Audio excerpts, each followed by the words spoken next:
The world may be using the word reset, but the church must consider that reset in terms of a realignment or a recalibration. A reset can suggest going back to original settings, like a mobile phone can be reset to a factory setting. The church cannot go back to how it was before. She mustn't. She cannot operate the way she did before, nor think of herself in the same way as she did before. Too long, the church has been in Babylon, the world, and eaten of the fruits of Babylon, done things as expected of her by the world. It's time to come out of Babylon, my people, and return to Zion. The time is now. The 70 years of captivity are up. As we were preparing for this conference, the Lord spoke very closely to several of us and said that this conference was to be a calling out to the bride from the systemic Babylonian church and the world. Just like the exiles in Babylon could not sing the songs of Zion in Babylon, so the church cannot sing the songs of the bride in Babylon either.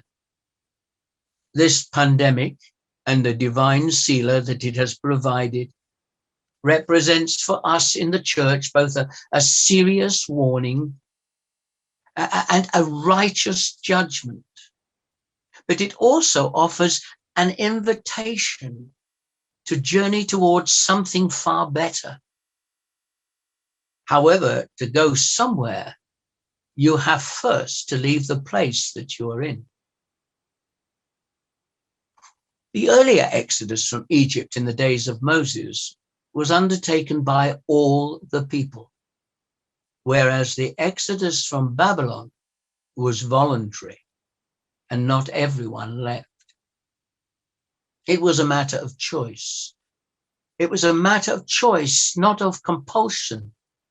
And therein lies the judgment. The church must go forward and not expect to return to normal, to how it was before the pandemic. You see, there is a new wineskin to be discovered, and for he has new wine to pour out and to fill it with, and the old wineskin will not be able to contain it and will burst it.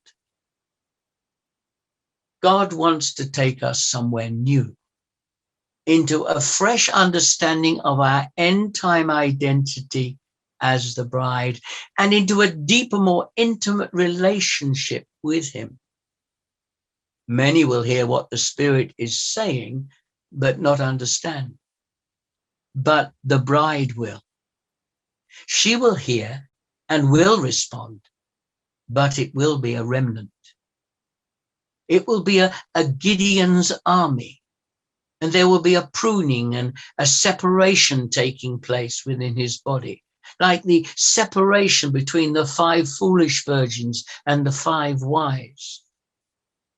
The wise will become preoccupied with making themselves ready as his bride, both in number and size through evangelism, and in maturity through personal preparation and sanctification.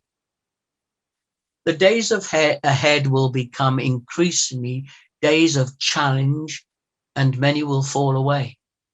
They'll fall away through compromise and fear.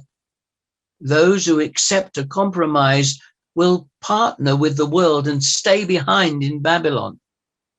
They will embrace the worldly view of reset rather than to realign themselves in sync with the Spirit of God. As the church, we need a dramatic realignment.